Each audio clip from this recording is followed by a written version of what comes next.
Hello and welcome to Live from America podcast. This is Hatem. No Noam this week, but he'll be back next week. We are joined by one of the most respected Republican strategists and a very good friend of mine, Brian Seitchik, and he is dictated major campaigns in Arizona, California, Florida, Nevada, Ohio, New York, and worked with some of the biggest leaders in the country like Marco Rubio and President Trump. Brian, welcome. Good to see Happy you to be again. here. It's been too long. Nice to see you. I know I haven't seen you before the election. I know. It's been too long. But, the election season never stops. I've been busy keeping up on the podcast, always enjoying what I'm hearing, and happy to be back. Thank you for being here. So let's get right into it. So I want to get like a clear and honest look for like President Trump's first year in the office, what he's done, how he's landing politically, what it means for the Republican Party and the country and for the regular people like me, because there's so much talk. And one of the things that I like to talk always with you about is like you see it from the right perspective, not you're not leaning too much towards one thing because it feels like we were discussing before, like a sports team. Like you're just loyal to your team, right or wrong, and you just defend them with whatever kits. So Well, I try to. I mean, obviously, I'm a Republican, a proud one, a professional Republican. As you said, work with Republicans all over the country, but I do try to offer an honest accounting. President Trump's first year in office, honestly, I feel like it's as expected. I find it really amusing when people are sort of, the faux outrage or real outrage, I guess it depends on who you're talking to, about how Trump handles things. I mean, he could not have been more clear about what he was going to do. He made very clear that he was going to shut down the border, really by any means necessary, and he's done that. For years, Democrats and Biden said that they had to pass legislation to shut down the border. And in some ways, Trump is a victim of his own success on this because he was able to shut the border down so quickly and effectively. That issue, as a top of mind concern for Americans, has really dropped because Trump has solved the problem. Illegal immigration has come to a screeching halt in this country. He said he was going to make an effort to stop the wars. Obviously, he helped stop the war in Israel and bring the hostages home, which we are all very, very appreciative of.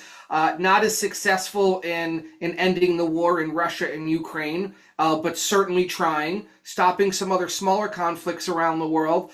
Certainly, the issue that is troubling for him, which at the end of the day is always the most important issue for any elected official, are pocketbook issues.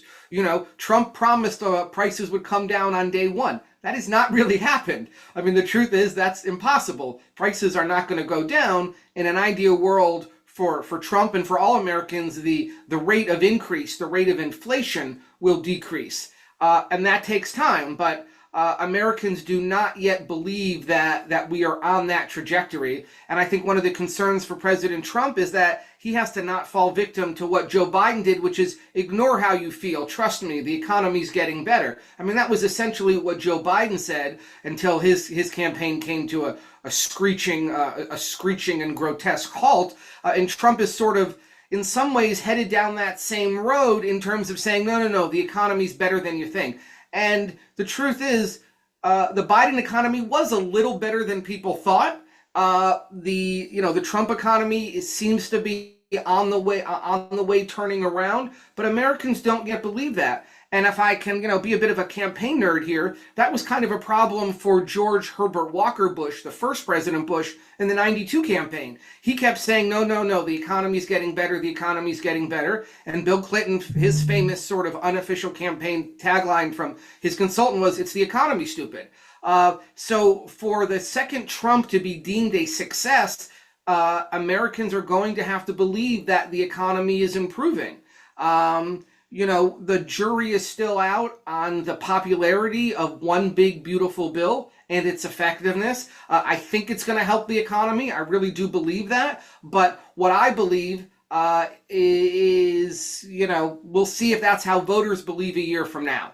At the end of the day, the midterms are going to be sort of the first judgment on how things are going for President Trump. But the only fallacy in that, which I think Republicans continue to make, is believing that those who voted for Trump are now reliable Republican voters, and they're Trump voters. And there's a difference. You know, if you look at the 18 and 22 midterm elections, the people who voted for Trump often don't turn out.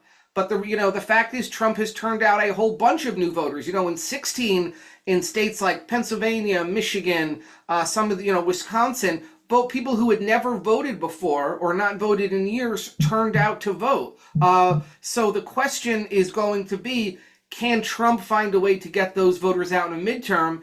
And if the past is prologue, that's not going to happen. And Democrats are going to potentially have a good day, but they may misinterpret that good day as a rejection of Trump and not an acceptance of the reality that Trump voters turn out for Trump, but don't turn out for Republicans. So that's kind of I tried to kind of set the table for us. That one kind of touched a lot of different things, but wanted to give you a quick overview of kind of what the world looks like right now. So we'll unfold it one by one, but overall, like, what do you say, like, personally, and as a reflection of the country? Do you think he succeeded? Like, do you give him an A, B, C? What do you give him? I think he is doing exactly what I thought he would do. The behavior is exactly what we thought we'd get. You know, Trump does more press than any other president in history. He speaks his mind every day.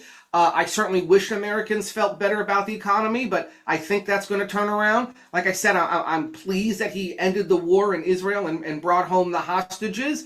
So I'm not surprised at all, and I'm certainly pleased with the president's performance. But while I am one vote in the swing state of Arizona, it's Americans around the country that are going to sort of render their initial judgment next November. But overall, I'm pleased, and frankly, not really surprised by all that much. So as an American, not Republican, do you feel like the country is heading to a better way?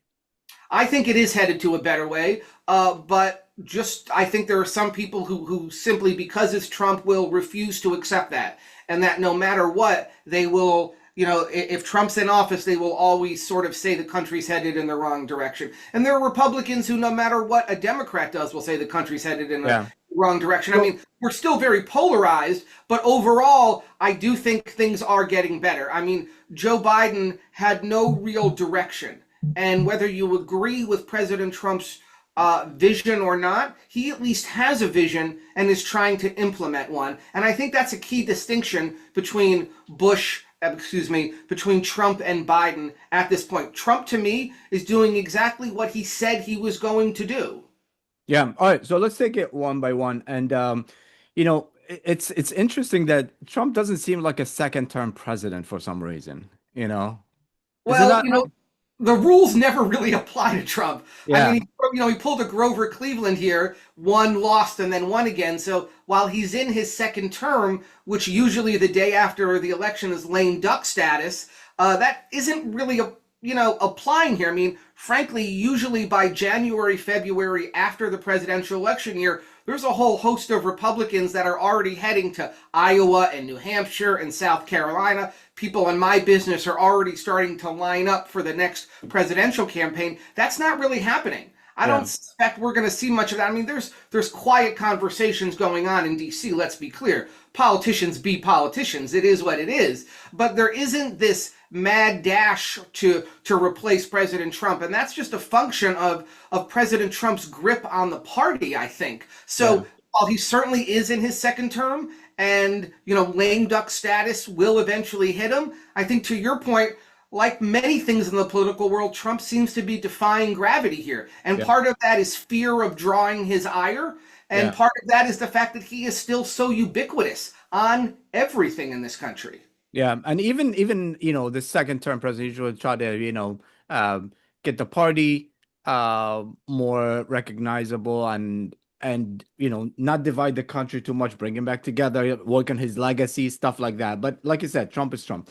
So let's talk about a few things. First is the immigration. I think you're right about that, like how quick and how his success actually worked against him, because he actually did it. He But did. there's two layers to it, and I think that's what the problem is. Layer number one is the immigration, people coming illegally to the country, which is through the borders, which he did a great job, and just like the way he did it and how fast he did it made me wonder, like, how has never been done before like this? Because people said like it's almost impossible to be done, but there is nothing. And this is one of the things, like when you have like kind of like in a good way crazy leader, you'll be like, holy shit, I'm not fucking with this guy, I'm not crossing the border. Even some people, they were saying that they were interviewing other countries that usually sneak in, they're like, you know what, I'll wait 4 years and then come back, I'm not gonna do them.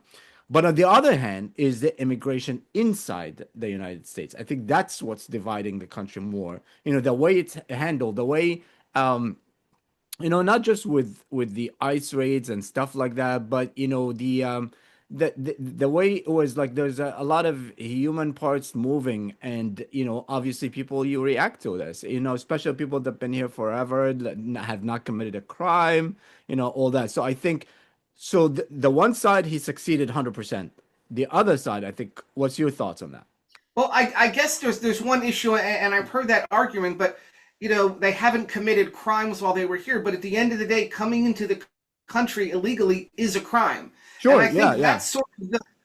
that's sort of the key difference is folks who make that argument say, well, no crime has been committed while they were here, but there's an original sin, and the original sin here is coming across the country No, illegally. absolutely. But the way you Hold treat on, there is a way for people come to this country legally, and it's insulting if you're someone that has waited 3, 4, 5 years to come in legally, and someone crosses the border illegally and then says, well, I've been here for years, I haven't done anything wrong, I should be able to stay. I acknowledge, the clips on the nightly news make some people wince when they were doing ICE raids, but to your point earlier, it did serve as a very serious deterrent, and I don't think we can discount the original sin of coming to this country illegally. But then say it. You know what I'm saying? That's the problem. The problem is, like they say, I think there's 2 points to it. One is they don't say that. They say, oh, we're going after criminals, and if somebody on the way will do it, there's going to be some collateral damage, but it is what it is. But my point is, like, say it. Say it's like, you know what? This is what we're doing.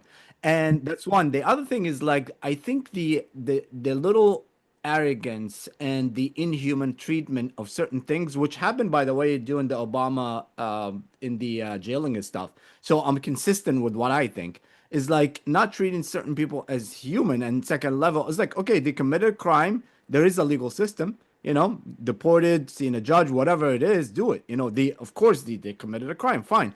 But they also have, decent rights, not rights in just the law.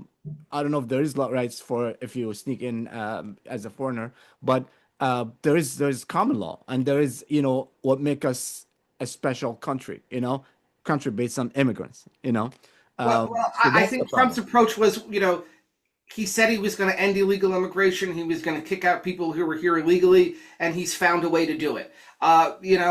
That's kind of how I look at it, and I really think a lot of Americans agree with that point. Certainly, there's some, Democrat governors, Democrat big city mayors. It's good politics for them to rail against it and to highlight some of those issues. And certainly, there are bad actors everywhere. I'm sure there are ICE agents in some places who went too far, but the majority of them, were hired to do a job, which is to deport people who are here illegally, and that's basically what Yeah, happened. yeah, I don't hold it against the ICE agents. I mean, some of them obviously are gonna be just like bad cops when there's bad Sure. cops, but it's their job. But do you remember when Reagan had the Farmers Act, or what was it? When he gave all illegal alien. You're talking about Simpson Mazzoli, Yeah, actually, his immigration in like 84, 85 when he yeah, and passed it seems to an happen amnesty. every few years. Like I think Bush did it as well, right? No, not that kind of amnesty. Reagan was the last sort of blanket amnesty in this country. But the key to understand about that, people refer to Simpson Mazzoli and that amnesty, but the promise of that was this is a one-shot deal. Yeah.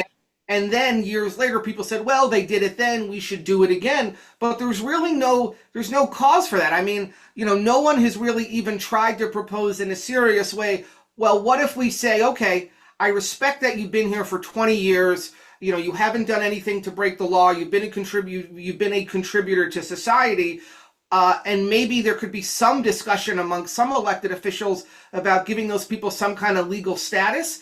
But Democrats have continued to push for, well, they should get citizenship. Well, you're then Well, again, we know why they want that.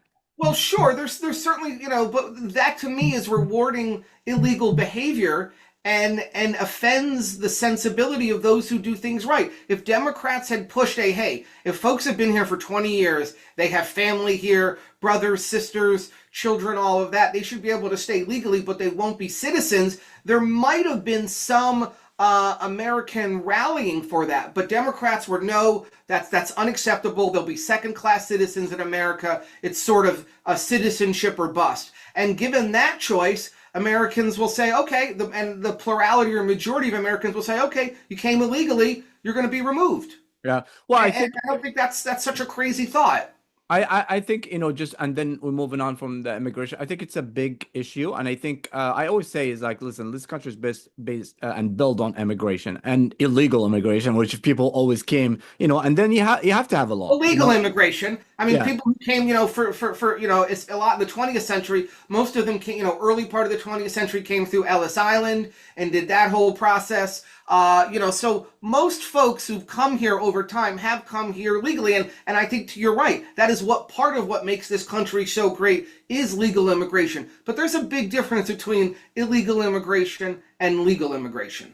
Yeah, of course, but I think also it depends, on the situation. But what I'm trying to say is like it's a big problem that you can solve if you take, parties and policies out of it, and if you're really trying to make this country better.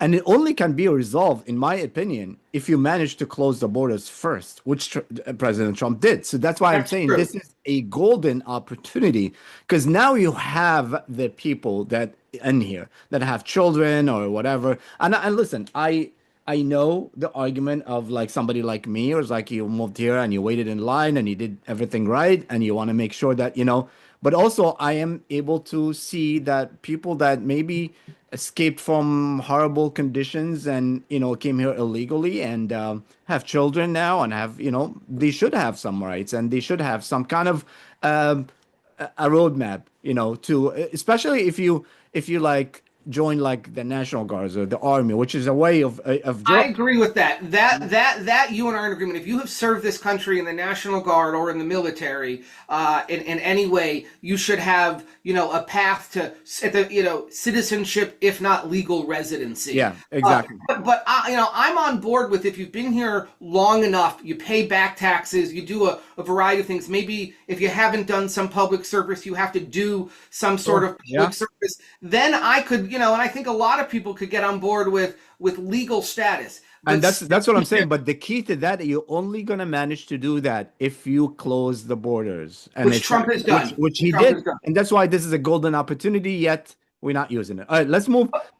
Let's move to the next one because I haven't seen you for a while, so we're gonna talk about some old stuff as well. So first of all, what do you think of his cabinet choices? There's so many, obviously. Things that blow your minds with names that he put, stuff like that. We knew that this is what he was going to do, but when you actually, when you see like as a somebody who is in the system as yourself, and you see people maybe not qualified to do certain jobs, but they're there because they're loyal and they're part of the team, versus people that maybe can do the job. What's your reaction and the picks in general? I like some of the picks more than others. I'm happy to tell you the ones that I like. And even though I'm not a politician, I do work with a lot of them. I'm going to demur on some of the ones I don't like as much. I think Marco Rubio has been certainly a star. Yeah. Uh, he's been a fantastic pick. Obviously, as you pointed out, I worked with him many years ago. He's been a great pick as Secretary of State. I think Linda McMahon, has been a really good pick in the cabinet that no one saw coming. Some other picks I'm less enthusiastic about, but that's sort of always part of the process. Some work out, some don't. I don't know if we're going to see a shift after the But we're first. not talking about regular, like just bad choice. We're talking about somebody who never did anything in that field and then become something. You know what I'm saying? So that's like kind of like blow your mind when you be like, okay, like it's like you call me to run a presidential campaign for the Republican and be like, oh, listen, I trust him. You'll be like, what? You'll be offended personally. Speaking of Marco Rubio, uh, I think he's the one person that you know nobody was like, oh shit, because he have a lot of experience, he's good, but I personally think he killed his political career. No, No one in his position ever became a president before. Am I right? Secretary of State's ever been a president? Yeah, but I don't know if I agree with that. I mean, that he's killed his career. I think actually this To is become a president. no. Well, that's the end goal for Yeah, Marco. I I mean, know, but I think it's a candidate. bad choice. It never happened before. You Yeah, but make you make so many enemies when you are a Secretary of State, first of all, and you take some positions that maybe not, you know, not good enough that I think people will always remember that. From one, I don't agree with you on this. I actually think this has enhanced Marco's opportunity to get to 1600 Pennsylvania Avenue because prior to being Secretary of State, he really wasn't considered sort of part of the MAGA family. You know, he obviously famously ran against Trump in 2016. It got pretty contentious. You know, other folks like Ted Cruz sort of got on the Trump bandwagon. Maybe he's, you know, moving a little off now, Ted Cruz. But Marco sort of needed something to add a little, you know, MAGA flavor to him. And being considered for vice president, I think helped him. And the fact that he will serve for 2 or maybe 4 years as Secretary of State gives him that sort of MAGA street cred that he'll need down the road. Let's understand, you know, Marco, for relatively speaking, is still pretty young to be in the presidential hunt. He's still got several election cycles left. So whether it's 28 or 32, Marco has kind of his own vibe, and now he has a little MAGA magic going with him also. So I actually think he's enhanced his ability to get to, you know, but the here, promised land. but here's what I think. One is like, give me one Secretary of State that ever become president. Never. You know, it's just because it's like the way it works. But I do think that he does a lot of. I don't think people will ever see him as. I'm talking about, and I could be wrong. The MAGA people, I ever see him as a MAGA, because he's not. Even though he does, but on the other hand, he does a lot of ass kissing to Trump. Like, He's MAGA-ish and MAGA yeah, enough. And you know, I possible, agree. but not a real one. He'll never be full MAGA. I Yeah. mean, he's never going to be in that camp, but serving as a loyal Secretary of State for Trump, and Trump, you know, does praise him, is going to give him enough MAGA street cred to not be necessarily MAGA's, you know, first choice out of the gate, but MAGA acceptable. And if he were not Secretary of State, I don't think he ever would have been accepted into that MAGA world. He would have been considered, I don't know about maybe a heretic is too strong a word, but not really as MAGA friendly. And this gives him that credibility to speak to MAGA voters, or however the MAGA movement evolves post-Trump down the road. Yeah, well, we'll talk about post-Trump later, but I think the post-Trump thing is like some people like, Marjorie Taylor Greene or like Ted Cruz even like will when they disagree with some of the stuff of that Trump does, not agree to everything. I think that gives them some a little bit of flavor, because you're not 100% like kind of Marco Rubio is just like I feel he's too much of like, he's trying to show his loyalty, but I think it's coming too much. But that's also his job now. I mean, I That's think exactly Kamala, my point when you're Secretary of yeah, State. yeah, but That's why you never really get it. yeah, but he has his record as a senator. He's obviously one of the, a great communicator, and I'm not as pessimistic on Marco's chances at one day getting to the White House as you are. I think I'd be buying that stock now. I don't think 28 is going to be his year, but I think 32. Let's say theoretically Republicans, whether it's J.D. Vance or someone else, and I know you said you want to come back to this, but let's say one of those folks loses in 28. It's hard not to see how Marco isn't one of the top tier candidates, maybe even the front runner headed into 2032. So I actually think he's enhanced his opportunity to get to the White House while being Secretary of State. No, he can win the Republican election. I don't know if he's going to win the whole thing, become a president. I think he did too much damage that the country can be like on the other side. Well, versus because some people are going to judge is like, okay, where were you? What did you do when things were wrong? So I think. Well, I guess what things are you referring to that you think he would have to eat a bag of shit for later? I mean, there's a lot. Well, obviously, when you're Secretary of State, you gotta have to be one side versus even with the Gaza, war. He was very. He was talking about the Palestinian side, not Hamas, but the Palestinian side in a worse way. That I don't think some people like. I don't know if I'm sorry, Saudi Hatem, you Arabia. froze there for a second. I didn't hear. Yeah, I don't know, like somebody like Saudi Arabia or anything will be a big supportive of him, the way he was talking about things, the way he was making deals. But I guess we'll Well, see. I don't. I guess I don't know what Saudi Arabia really has to do with getting elected president down the road. No, no, I'm saying when you say That's that. no, what I'm saying is like the way he dealt with certain things, during the negotiation and stuff in Saudi Arabia when he was doing with other stuff. Oh, oh, oh. I don't think that people here were happy about it, like Democrats or even some Republicans didn't like it. But let's go to the governance style. Obviously Trump is just, he's so unique and so entertaining. And I like honestly, I think any president, like it's so funny, like when he didn't talk for 2 days. Remember that rumor that he was dead, and like it's insane. Wishful thinking by some. I Wishful know thinking by it's some. crazy, but I mean, like this is, but and even back to your point when you said like he likes to talk to the press. He's a president that gives everything. It's just not. It's not because he's that kind of president. It's just because he's that kind of person. He's an entertainer. He's not shy of cameras. He likes it. He wants cameras follow him all the time. If he can Talk do it, about in Trump's mind. If you're talking about Trump, good or bad, he's winning. yeah, Period. I mean yeah. that. And if he can do a reality show, he would. You know. So what? But I guess I'm just not surprised by anything. I mean, we saw a lot of this in the first term. Americans saw what a Trump presidency was going to look like. I'm not surprised by anything, and the only thing I am surprised by is that anybody else is surprised Yeah, by I Trump's agree. governance or behavior as president. I mean, we had a 4-year window into what things were going to be like. He made very clear during the 24 campaign that he was going to be their retribution. So I guess, regarding Trump's governance, my response is as expected. None of this, I think, is a surprise. It's certainly not a surprise to me. And I guess I'm just always amused by those that are so shocked by anything he does. It's amazing he can still shock them, but how does this not just, this is Trump? Yeah. I mean, he did shock me with one thing, to be honest with you. The one thing I was very shocked and really disappointed with, to be honest with you about him. He didn't have any nicknames for Mamdani, which is very surprising to me.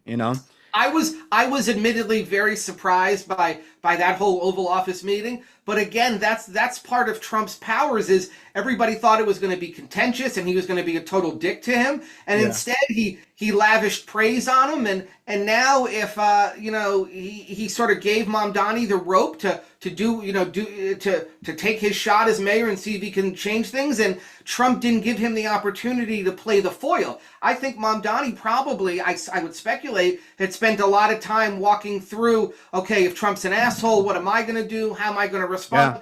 Instead, Trump loved all over him, and Mamdani almost looked shocked by the whole thing. Like he had not anticipated that kind of reaction, and I think part of it was a great strategy by Trump. Another part of it was, at the end of the day, Trump does love New York. I mean, Yeah. he desperately wants, he wants to. I think it's always bothered. I suspect it's always been, troubled him a bit that he isn't more liked in New York, but that's a hyper liberal city, obviously, so it's no surprise. But I do think he wants New York to succeed, and I think he totally caught Mamdani off guard with that White House meeting. Yeah, I think Mamdani also kind of expected it in a way because he probably have different scenarios, and I think the way, I think it was actually I was kind of expecting that meeting, to be honest, because I was not. You got me then. I was not expecting that. yeah, I tell you why, because I feel like if you go to President Trump and say like the first thing is like,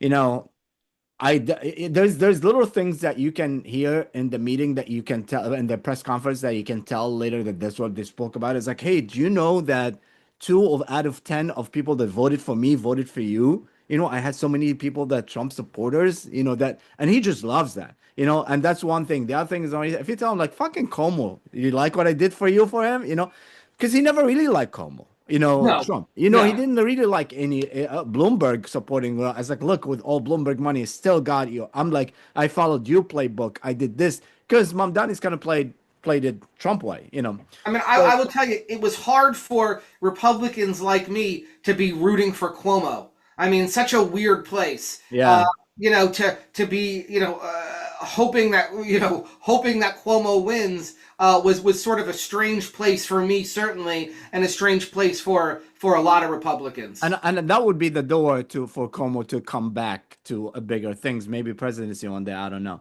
No, I think he's done. Yeah, oh, for sure. Yeah, Yeah. yeah, that ship has sailed. But regarding the governance style, the executive orders, the suing, the Supreme Court, I mean, all this, that's new for Trump, but he learned his lesson from the first term. He did. He So, certainly did. what do you think of that governing style? It looks like he No, already have a playbook. He knows exactly what he's gonna do. He surround himself with the people. He seems like you're already expecting something, and he's already have. I know I'm gonna sue this person. Go take a Supreme Court executive order. I'm gonna fight it. He knows exactly what he was doing this time. I think there's two approaches there. One is let him, if you're Trump, let him sue me, let him try to stop me. Let's get it bogged down in the courts. Maybe he gets it, maybe it's successful, maybe it's not. But a huge part of it also is, look, I'm sending a message. I'm letting the American people know that I am doing everything in my power to do so. And if the courts stop me, well, that's the courts that stop me. He's saying to the American people, I'm doing everything I can to do it. Versus someone like Joe Biden that said, hey, like back to immigration, I need to pass the Congress needs to pass laws to do this. Trump just said, screw that. I'm going to force the hand. I'm going to get it done. If the courts stop him on something, he'll find another way. And I think that speaks to just Trump's desire to get things done and his understanding that he only has 4 years to do it. Despite the jokes of a third term, which to me is more trolling than anything else, he knows that he has a limited window to get shit done, and he was going to do everything he can to do it, whereas then other folks are sort of caught up in the norms of the time. Trump is content to say, I'm not going to get caught up in that. I'm going to do everything I can. If the courts, shackle him, so be it. But no one can say he didn't do everything that he could to try to fix a problem. And I think a lot of people, even who don't like him, give him credit for that. But trying to fix a problem the way he thinks it is. That's what the idea of having the Congress vote and stuff like that. So have other opinions and stuff like that. But when you go with the executive order but excessively, that doesn't scare you that somebody can. I mean, I do get the the same hypocrisy thing. of complaining. That's why we have a system. I get it. I get the hypocrisy. And, I'm old enough to remember in the 2016 campaign when Trump complained about Obama's executive orders, and now he does executive orders. I don't love it, frankly, but I also understand that, the system sometimes feels like molasses coming down a tree, and Trump is committed to getting things done. But again, I'm not surprised by this. And I don't think the American people are, should be all that surprised by Trump using every means necessary. But this speaks to a larger issue, which, the fact that people are still outraged by Trump, that Trump continues to shock people. I think they misunderstand what I believe has always been Trump's greatest superpower, which is he cannot be shamed.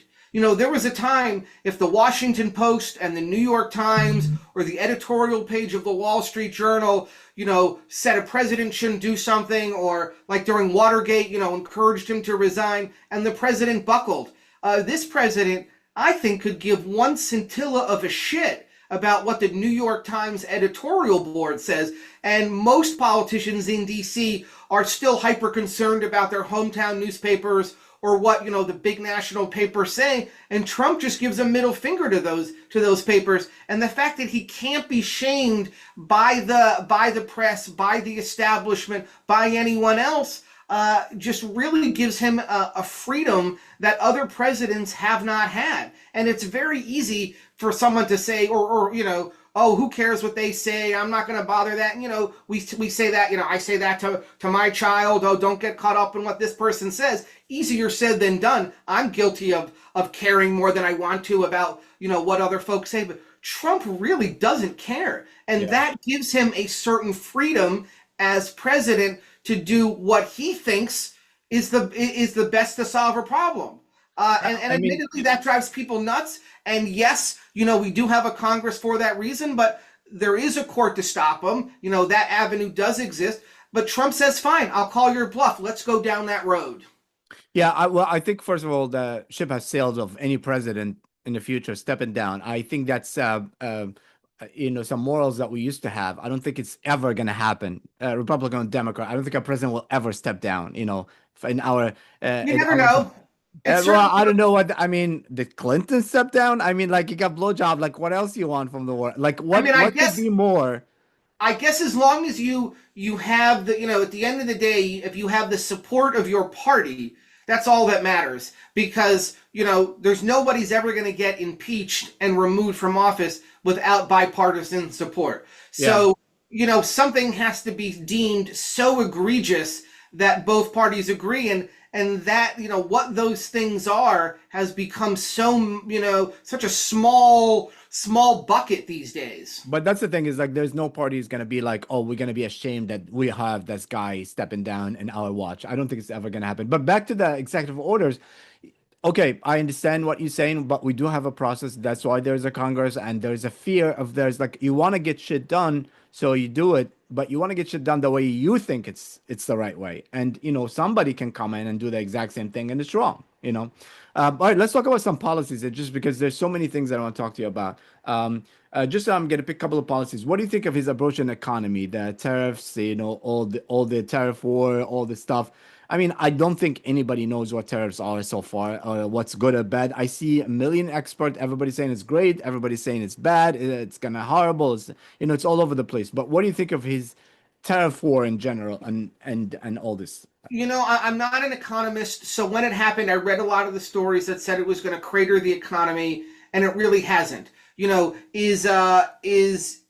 Is the lack of belief is the lack of faith in the economy right now by the American people because of the tariffs? I don't think so. I think it's just because prices are still high and people are still adjusting to that. I think the issue with the tariffs is, are they going to stay? So if we're going to have tariffs on other countries, and it makes sense to bring manufacturing back here, the problem that I think people are going to have is, one, we obviously understand it's not just turnkey. It takes a lot of capital resources and a fair amount of time to build those manufacturing plants. So there's some reluctance to make that kind of investment for businesses if Trump's going to reverse himself on tariffs, and or if the next president is simply going to remove those. So I think the issue with the tariffs has just been kind of the lack of consistency.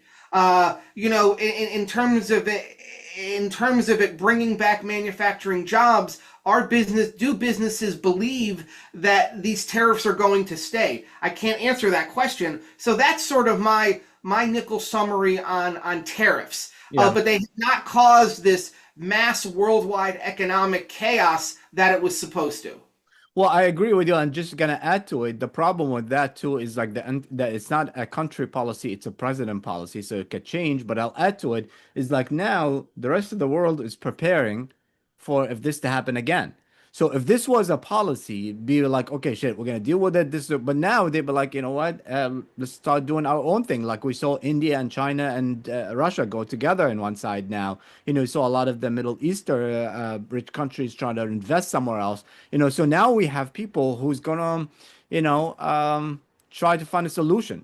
So that's why you have to be a policy of the country. And the other thing is, like, remember when Hold on, just one more thing. Just even before the tariffs, even before Trump put in the tariffs, I think we all saw during COVID the supply chain issues and the dependence on foreign markets. So while yes, you could argue the tariff policy has pushed other countries together, China, Russia, India, all that, like you mentioned, if as a country we grow less dependent on materials and manufacturing from other countries, that will make us stronger. It's a real problem that so much of what's required for technology is dependent upon resources from China and other places. That's a serious problem. So while we can discuss the impacts on the economy, you would need someone a little smarter to get really into the details on that than I am. I do think that anytime this country can be less dependent on other countries, especially bad actors like China and other parts of the world that are not friendly, that's a good thing for the country. It doesn't show up on a balance sheet. It doesn't show up on economic numbers right away. But if we no longer need to get as much shit from China, that's good for America and good for the American people. But it's not a pretty process, and it doesn't manifest the success right away. So I guess that's a relatively long-winded way of saying the jury is still out on whether tariffs are going to be good or bad for the country overall. Well, I think there's two things. Then we move on. Is like one is there's a difference between the ability of doing something, capability of doing something, which we should have the ability to do anything in case, and actually doing it. You know, we will never be able to compete with Russia, China, and India and stuff like that for two reasons. You know, one is we respect the force, the human force too much to pay what they pay, you know. And the other thing is regulation. We have so many regulation here that it governs, you know, for many, some are good, some are bad, some it takes a long time, you know. Uh, I had an interview with a very famous astronaut, and we are talking about the the space race between Russia and America back in the day. It's like, you know, Russia will do a missile in like 3 months and launch it. We have like 4 years to do it because they don't care if it blew up with their astronauts. You know, we care. You know, so stuff There's some like truth that. to that. That's a you know well that's a democracy versus a Yeah. dictatorship. So And by the that's what way, I'm just saying. real There's quick, things you cannot compete with price wise, you know. But I still think that we should have the ability to do anything. We should have the factories here in case. I don't know but if it's going to happen. it can't work that way because those factories have to be built by private corporations and a capital investment. The last thing I would ever want to advocate for would be government building manufacturing plants, just to have them there just in case. So I don't think we can have it both ways. But just real quick, by the way, I don't know if you've ever seen the TV show For All Mankind on Mhm. Apple. It's a great show. It's about how the world would be just a little bit different if Russia got to the moon before the United States. You just kind of referenced that before, so it's worth checking out. It's on Apple. It's a great show. For All Mankind. Quick Oh, plug there. that's amazing. And I think also one of the things, and Trump did talk about this. I don't see a lot of change is the regulation. You know, the Empire State Building was built in 18 months. You cannot open a store now in 18 months. No, that's No. true. Although Trump has cut a lot of regulation. I know in the first term, they cut a lot of regulations. They're continuing to do so. I'm a big supporter in less red tape. Certainly the government has to have some guardrails, but it is ridiculous, to your point, how long it takes to build or do anything in this country now with Yeah. all of the rules and regulations, and it does hamper us. And there's a hidden cost, well, not such a hidden cost. There's a cost to all of that. The delays, the lawyers, the time it takes, the amount of money you have to have just to sort of wait out the process to build something in this country, that does hamper our economy. Absolutely. All right, next one, pardons. Using the pardons so much, and even kind of going with with what's his name, the FBI director, Ash Patel. not the old one that he Oh, went Comey. Comey and yeah, and Latifah Jones and all that. Like, what's your thoughts on that? I'm not surprised. Trump was pretty clear. He said he was going to be their retribution. I think But he this is feels exactly what he complained about. it And this is is. exactly actually kind of what won him the election. If they have not gone after Trump, I don't know if people will be, they kept him relevant in the news. And that's the worst thing you can do to somebody with the talent of Trump, keep him relevant. I share your thoughts on that. I wrote a piece around the election and after the election, and I wrote that one of the MVPs for the Trump campaign was Alvin Bragg, the DA in Manhattan. That case was so clearly politically motivated that served as the frame for how all of the other cases against Trump were, and some of the other ones were more serious and substantive, but they were all viewed through that political lens because Alvin Bragg was focused on his own career and had such a shameless and politicized indictment there that colored the rest. I think Trump believed that he was unfairly targeted, and he's saying, "I'm going to do to you what you did to me." Do I think it's a bit of a distraction? On some level it is, but they did it to him, and he feels, what's good for the goose is good for the gander, I guess. Yeah, but it's not right. What they did to him, and he won. And so now why are you doing the same thing? And the other thing is like, Because hold on, because that's Trump. yeah, Again, no, I come back to what I've said ad nauseum here. Is it a surprise? no, I it's mean, not surprise, but this is not a my point surprise. though. With back to Marco Rubio, it's not about just Trump. It's now about the people around him. Why would you allow things that's wrong when while he's gone, which we're going to talk about next, you're still around and have career. Let's But talk again, about he the said he third was term. going to be their retribution, so he said it. He made that very clear. I mean, none of this, is done in the shadows. I'll be frank with you. I did not really support the pardoning of folks on January 6th. But Yeah, Trump said it. It wasn't like he said, there's no chance I'm going to pardon these people. And then he went and did it. Biden said he was never going to pardon Hunter Biden, and he went and did it. yeah. Trump said he would certainly contemplate it, and he may have even said he would do it, and he did it. So that's what the American people either voted for or were willing to tolerate to get everything else. Yeah, no, I agree with you. All right, the third term debate. We saw all this, uh, it starts with some people say a joke, some people take it so seriously, and it's like, oh, there's ways around, you can do this and that. Would do you think it's even possible to entertain in a high level, in your level, is it No, possible to entertain? not without a constitutional change. I'm a believer. I'm a strong, enthusiastic, and shameless supporter of the Constitution, and the Constitution on that is very clear. 2 terms or 10 years. So I think Trump realizes that. I think this is just a way to get under Democrats' skin, and it seems to work every time. So no, I don't think that there's any chance that Trump is president in late January of 2029. Okay, so what about, do you think that some Republicans are trying to get some points with Trump by saying stuff like that? Let's take it Absolutely, seriously. Yeah. Um, absolutely. all right, so do you feel the next 3 years would be more united or divided? I don't think they're going to be more united or more divided. I think it's going to be more of the same. Trump is going to be Trump. Democrats are going to hate everything that Trump does. If Trump says up, they say down. If Trump says down, they say up. So I think it's going to be just more of the same for the next 3 years. I don't think it's going to be any more or less divided. But you coming to you starting to approach stuff, especially after this, the midterm election, the last 2 years. Now we're gonna see what's gonna happen with the midterm election. But if as expected, Democrats win big, because usually the party in power loses the midterms, So, but if let's say that's the scenario, now the Republicans going to be taking on their own next election, stuff like that. So they're going to have to separate themselves a little bit from Trump. So now there's more division But see, the versus problem if with they that, win. I understand that strategy. Yeah, but if they win, But it really doesn't work. well, If you think back to when people tried to distance themselves from Obama in 2006, and that didn't. I mean, sorry, in 2010, and that didn't work. There are people who tried to distance themselves from Trump in 2018, and that didn't work. I get that people try to do it, but the thing is, like, but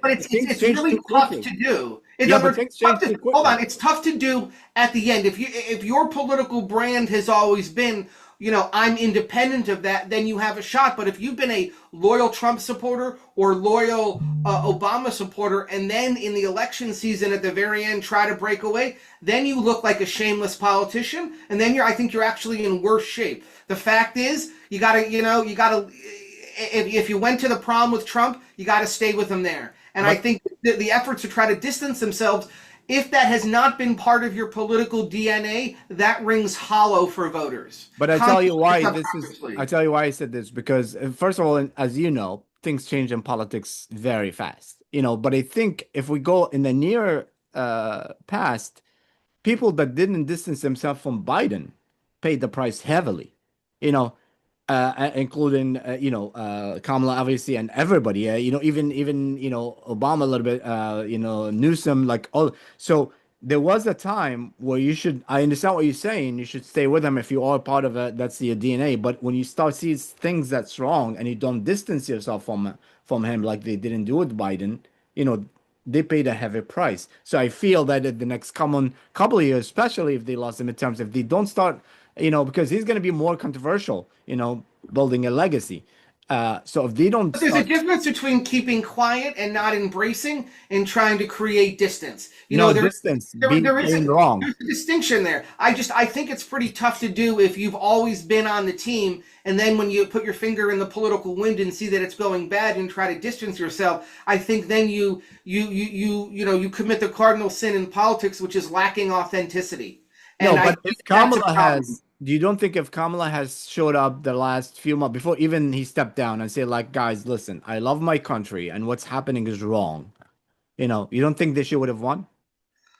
I mean, I don't think she was very good at this process. I don't think she Let's not was say very good her. at the Let's say campaign. anybody that loves the country and see somebody who can, with all the reports that we have and don't step up as like, listen, I'm not even want to run, but this is wrong. How much respect that person would have. I guess well, first of all, how does the base respond to that? You still have to win you're speaking in terms of of voters in a general election, but let's understand, on both sides, the right and the left, you still have to get through a Republican and or Democrat primary. So where's the base on that person? And that's where sort of you get to see who's really a great political athlete and who's not. I believe that let's say if Gretchen Whitmer were the Democrat nominee in 24, she could have done a better job of creating some differences with Biden in a more palpable fashion. I mean, Harris on The View, who couldn't come up with anything she would have done differently. Now, admittedly, that was a terrible answer, but a better political athlete could have found a way to create a little distance without being, so overt about it or looking like you're sort of destroying the brand. So I think Harris lost because the country rejected wokeism and she sort of represented that wokeism. And the fact is that she wasn't really very good at this. She admittedly, the senator of California is a big deal, but she never has been a great politician, a great campaigner. And, she didn't go through the rigors of a long campaign. She was handed the nomination. And the truth is the presidential campaign process helps you tease out your best argument, helps you work on your vulnerabilities. And she skipped that whole process and just went right to the Super Bowl and didn't have those tough games in the season that make you battle tested. So I don't think it's as simple as saying she didn't create distance with Biden. I just don't think she was talented enough to walk Yeah, that no, line. I wasn't talking specifically about just Kamala. I'm talking about, when you see something wrong and you're in the right place, you're gonna pay because we said if you don't distance yourself, if you don't come out and speak when things are wrong and you're in position of seeing things wrong, if you are in a prison and there's torture and you stay silent, it's wrong. You can't just distance yourself. You have to come out and talk about it. Well, So that's I my guess it, point with her. okay. I guess I was just thinking, the initial part of the discussion was distance from Trump. But my point is, Yeah. if your brand has been, I'm going to be the most loyal supporter of President Trump, and then you decide later on that that's not going to work. Look at Marjorie Taylor Greene. She was all in on Trump, and then decided that she wasn't on Epstein, which I agree. Those files, should be released. It doesn't work because all of a sudden you're all in for Trump, and then out of nowhere you're sort of against him. I think if that's not your brand, it's a tough thing to manage. But I think that might work for her in the future because this is one of the things is like with the Epstein files, like there is no decent person that would say like, oh no, I don't want to take a position. So which leads me to the next one. We only have a couple of questions left, which is it's been fascinating and a discussion as usual. But Trump over party versus party over country. Like, so some Republicans, they stay so loyal to Trump, and outweighs, the loyalty to the party itself or what's, GOP stands for. They're just loyal to Trump, whatever he says. Has it become, like, where do you see the difference between, a political party as a Republican party with a Republican value, or is it like a Trump coalition or MAGA movement is not a Republican party It anymore? is the Trump party now. I Yeah. mean, being the definition of what a Republican means has fundamentally changed over the last few years with Donald Trump. So, Even with the regular folks? yeah, and yes and no. That number in polling has kind of gone up and down a bit between whether people are more consider themselves Trump Republicans or traditional Republicans. So that's sort of shifted. But right now, on this day, it is Trump's party. I will admit it's always bothered me a little bit. A rhino is a term, in our business. It means a Republican in name only.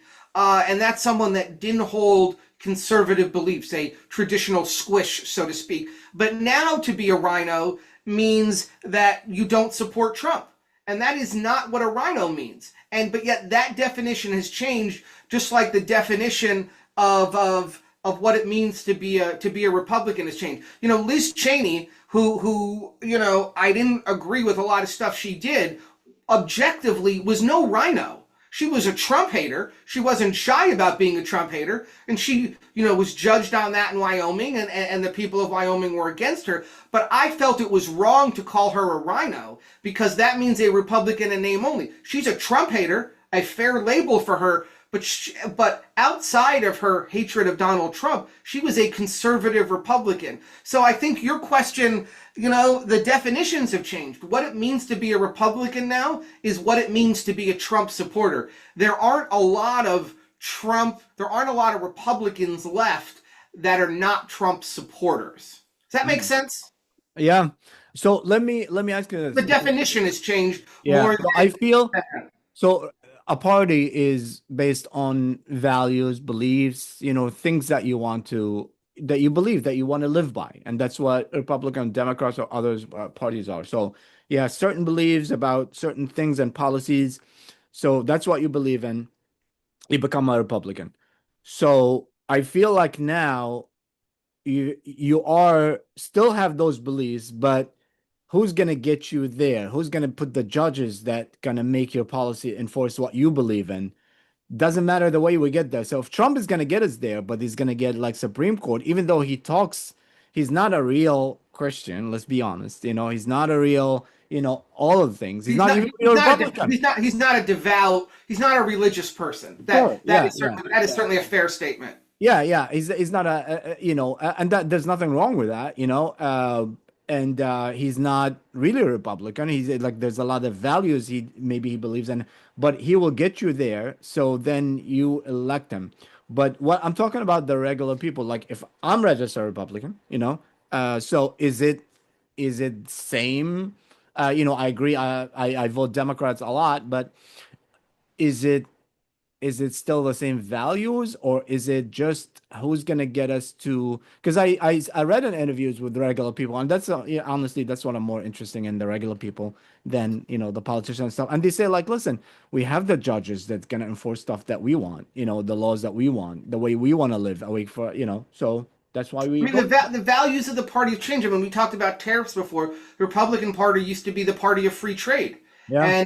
And now, Trump supports tariffs, and a lot of folks have gotten on board with that. Republicans used to do better among college-educated voters and not as well among so-called blue-collar voters. There's been a shift in that. Trump has brought blue-collar voters into the fold and alienated some college-educated folks. So, there's a major realignment in this country every few decades, and Trump was sort of either the impetus or the result. I guess history will opine on that, in that major realignment of the parties and where they stand. I think a key question is going to be, which I know we're going to get to, is what happens after Trump. Yeah. I mean, Trump is such a dominant figure in politics, in culture, in society.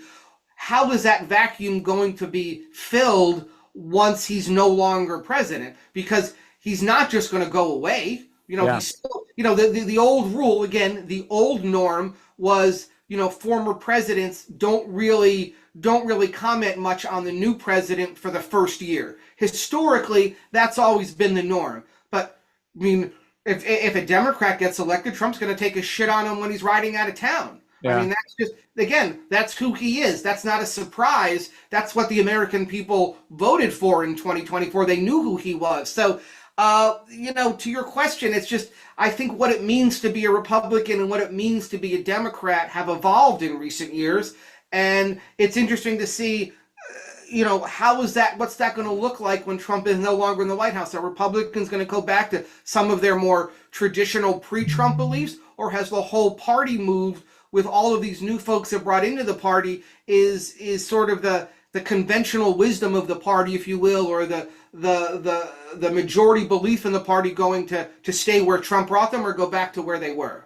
Yeah, it's so interesting, like the things that Trump does, the pictures of all the president, and when it comes to Biden, I mean, have that picture of The auto pen. yeah, it's insane. It's just like, I think Trump actually, a lot of people was like, oh, he's not gonna leave like the last time he didn't want to leave and stuff like, but it's gonna be different this time because he's not gonna lose election.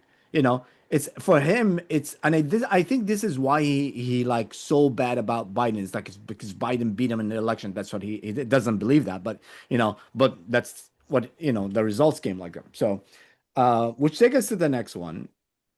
Now Trump is out of the picture, or is going to be not the president anymore. He's not going to be out of the picture. So what is the Republican Party going to look like? Now, is it going to be, I think there's going to be one of the three scenarios. Is it going to be somebody who's going to step up and be so different from Trump and try to win, or somebody's going to be very similar to Trump and they trying to win, or the third one is going to be a transaction period where we're going to transition from Trumpistan to move on to back to Republican Party.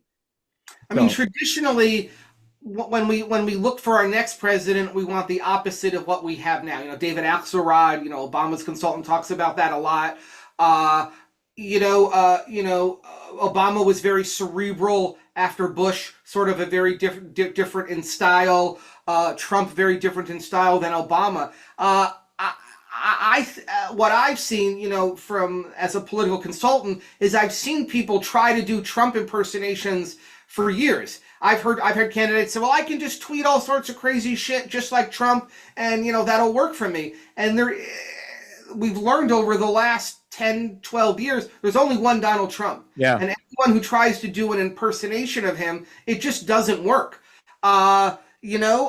Someone is going to have to capture the hearts and minds of the American people. As a Republican, first they're going to have to capture the hearts and minds as Republicans, but they're going to have to do so on their own. And just saying, I'm going to be like Trump in a Republican primary, I'm going to be a Trump third term. Let's say someone went with that strategy, overtly or subtly. I don't think that's going to be enough. They're going to have to chart their own vision and their own course. But do you see that, what does the Republican Party, because I feel like the Republican Party needs Trump to win, but they really want to move on from him and they really want to come back to their values. So what's the roadmap to that? Like, what do you see is the right thing happening? Because I think they're going to be happy that he cannot run again, just as happy as the Democrats, because obviously Trump, love him or hate him, like you said, he can say the most outrageous thing and you don't feel it's an insult. Yet somebody that comes in, there's this woman running for Republican for Congress, for Senate. I forgot her name, and she just come in and attacking Muslims in the most, like she said, dirty Muslims. She's like the most crucial, and people are like, what the fuck? I'm not sure who you're talking about, honestly. I don't know. I'm not sure who you mean, but that doesn't work. And she's not a winning strategy. And she's and when people come, she was in Piers Morgan yesterday. I didn't see that. So anyway, when people come in with it, and Valentina Gomez. Okay, I'm actually not familiar with her, but I think the next she's not gonna win. She's a big deal. But the thing is, like, she is definitely coming with a playbook of Republic and just being so outrageous. But people can say it's fake. It's not you. It's not who you are. The one thing about Trump is because he's from New York, so he's a real New Yorker. Just say shit, So let's also understand that the American, and I don't know if we've talked about this on the pod before or not, but plenty of people in this country get 10 minutes of fame. Yeah. Donald Trump has been relevant in this country for 50 years. For me, he's a businessman from the 80s. To my father, he owned a USFL team. To my brother, who's special needs, he was a guy with an arc on wrestling. And to my niece, he's The Apprentice. So he's been part of American culture for so long, and that doesn't happen by accident. You Yeah. can't be relevant. I mean, that it's really only, I mean, if you take a deep breath and say, who's been able to be relevant in this country for 30 years? It's a small group of people. I'll help you out. Arnold Schwarzenegger, I was gonna say the same thing. Oprah Winfrey, before he died, Muhammad Ali Yeah. was very much in that category. Now, I would honestly argue Mike Tyson has been there. He's been, public consciousness for 30 years. But Tom then Cruise. Tom Cruise, although, if you look at some of the others, they've done it in multiple fields. Tom Cruise Yeah. is Oh just yeah. not Yeah. an actor, so but yes, it's not easy to be a top of mind person in this country, and Donald Trump continues to evolve. I remember thinking during the 2016 campaign for Trump before I joined, when he would say something, I'd be like, wow, well, that's pretty buzzy, but how could he keep doing that? Like, it's hard to keep drawing all that kind of attention, but he continues to find ways to always bring the spotlight back to what he's saying, and that is not easy to do. Trump went from, I would argue, one of the most famous Americans of his time to one of the top 10 most prominent Americans of all time, whether you like him or don't like him. I mean, he is in the pantheon of most significant Americans, because even before he was president, he was part of the American culture. And then once you're president, obviously, it's like you're supercharged. Yeah. And the thing is, like, even, the things that he's done, again, like it or hate it, there's always going to be part of the history. But even the picture, I think if you take top 10 pictures in the American history from the beginning to now, his picture after the assassination attempt that coming out, this has got to be in the top 10, Iconic. and it's just like the way he reacted that moment is like, that's what, he is a real person. It doesn't be a good person or a bad person, but he's a real person. And that's what's refreshing, to the people.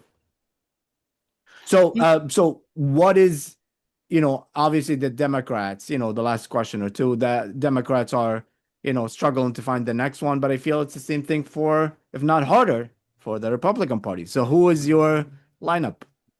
For you mean in 28? Yeah. Well, JD Vance is certainly the guy to beat now. I Yeah. mean, he's going to have, I think a question Republicans are going to ask is, what's the nomination worth?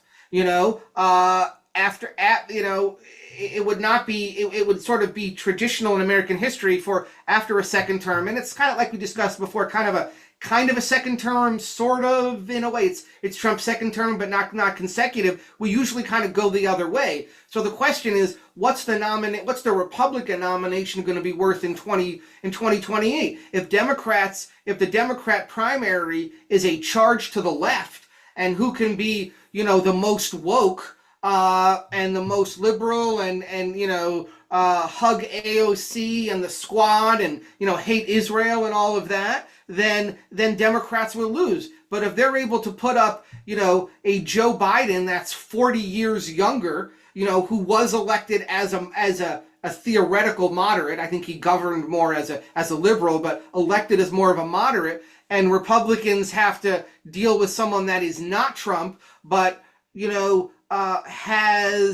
is trying to do a Trump impersonation. We're going to lose.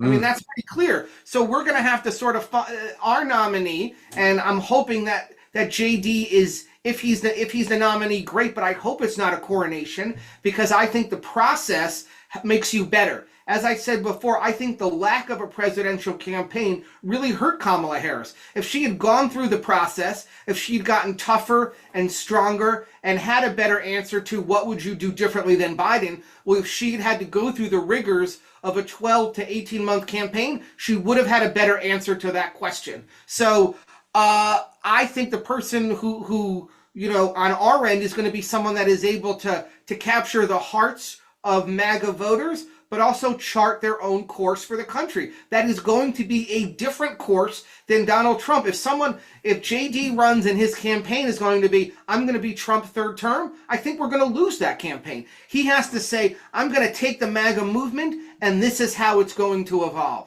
And Democrats are going to have to, frankly, reject the wokeism, and I would argue the rabid strain of anti-Semitism that has infected their party. Do you think that It's so interesting to me that keeps saying MAGA, MAGA, not Republican. Republican votes, MAGA votes, not Republican votes.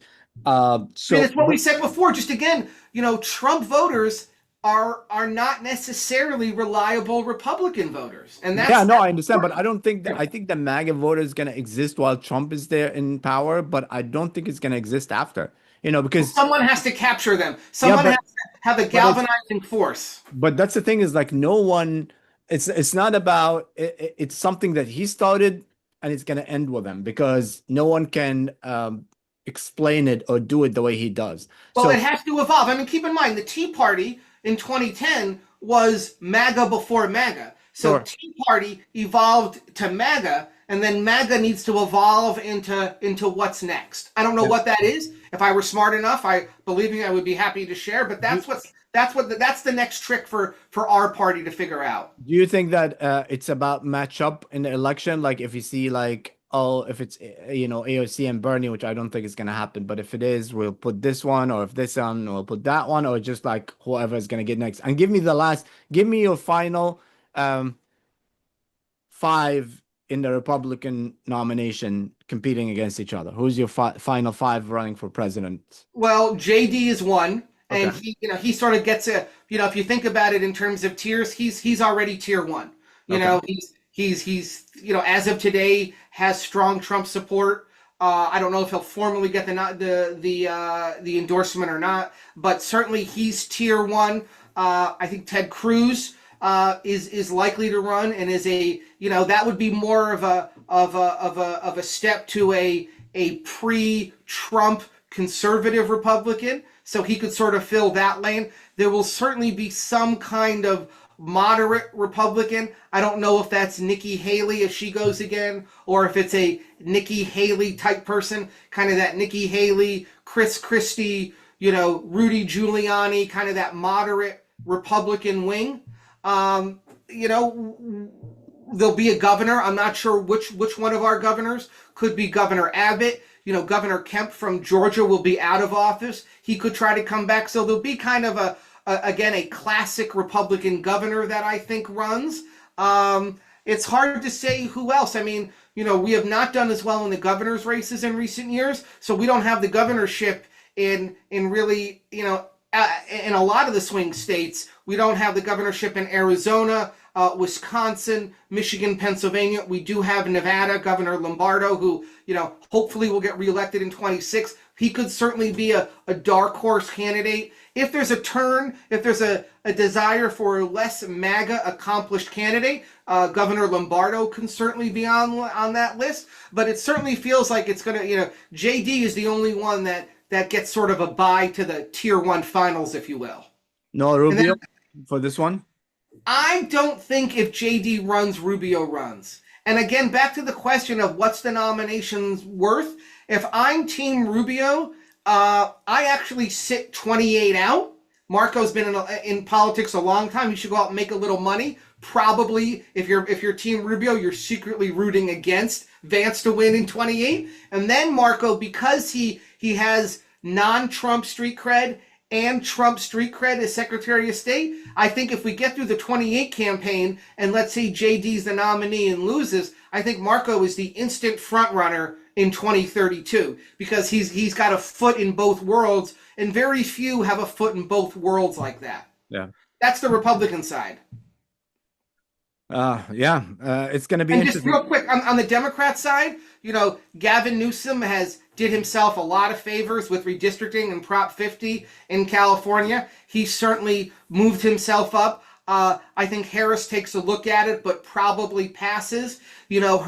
Her lead right now in polling, not so much of a lead the last few months, but that's fool's gold. That's just a result of her having a name ID advantage. After the 2020 campaign, Joe Lieberman was leading Democrat polls for president for the for the next campaign, and that didn't go anywhere. I don't think he was even a Democrat by the next presidential campaign. It looks like Governor Shapiro in Pennsylvania is likely to run, although I don't think there's any way that the Democrat Party would nominate a Jewish person at this point. There's just, like I said, that strain of anti-Semitism I think just runs too deep. But he's a very talented political athlete himself. He's got great skills. He's a great communicator. He can raise money. He's from a swing state. But, being Jewish, I think, sort of disqualifies from him. But you've got a bunch of other governors. Governor Bashir in Kentucky is a tough candidate. I don't think Gretchen Whitmer runs, although I think she'd be a good candidate from a swing state. And, Politico wrote a story yesterday or the day before that talks about how her strategy has been a little different. She has not fought against Trump as aggressively as some of the others. She's tried to work with them. Maybe with that argument, she can say, look, I opposed Trump when I opposed him and work with him to the betterment of my state. And that sort of unifying message can work in a Democrat primary as opposed to, look at me, I hate Trump more than you, which my guess is how a lot of the Democrats are looking at that campaign now, is who can out-hate Trump. But it might be, like I said, a Governor Whitmer that says, listen, I disagree with a lot, if not most of what he did, but when I agreed with him on when he could help my state, speaking about her at Michigan, then she worked with him. That might be the path less traveled and might actually work, because then you can try to tie in kind of a unifying message as opposed to I'm going to undo everything Trump did. Because if your opening is everything Trump did was wrong, I'm going to undo it. Well, then you open the door for my people wearing my jersey to say, great, you want to go back to open borders? You want to raise taxes? You want to go back to wokeism? It's a long road. We never know the twists that are coming, but, on the Democrats are certainly in full force for 28. Republicans have to kind of have secret meetings right now about it, because there's really no presidential discussion, I think, until after the 26 midterms, for fear of pissing off the incumbent president. What about AOC? You didn't mention her.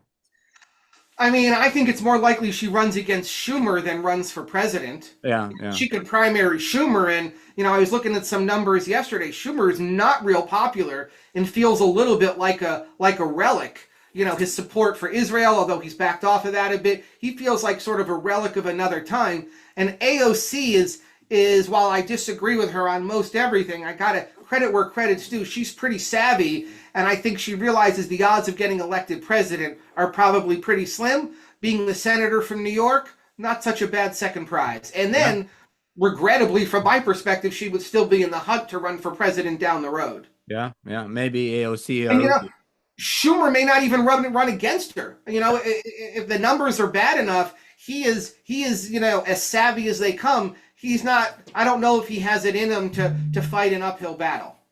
Last question: your prediction for the midterms?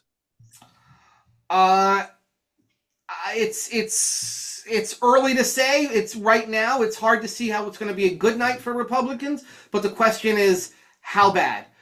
For 22, people were predicting it was going to be a gangbusters night for Republicans in the 22 midterms, and it wasn't. So we're just going to have to see. It could be more like the 14 election, where it was more of a status quo election, and people thought Republicans were gonna make big gains, but Democrats actually did okay. So it's really more a function to me of, if you could tell me right now, how do people feel about the economy in June, July of next year? And then I'll tell you how we're going to do in the midterms. If the belief is that the economy is on the turnaround, then the Republicans are going to outperform. If people think the economy is in the shitter, then we're going to get creamed. Excellent. Brian, always great to have you. That was a great conversation. I think we'll break down a lot of things. I appreciate it. If people want to follow you or find you or anything, where can they go? I'm not real active on social media. I don't really, I'm more of a voyeur of Twitter. If they want to follow me, they can come to the show, and you can have me on more and catch other appearances that I do. There you go. Thank you very much. Always great to have you. Happy to be here. Thanks again. Thank you.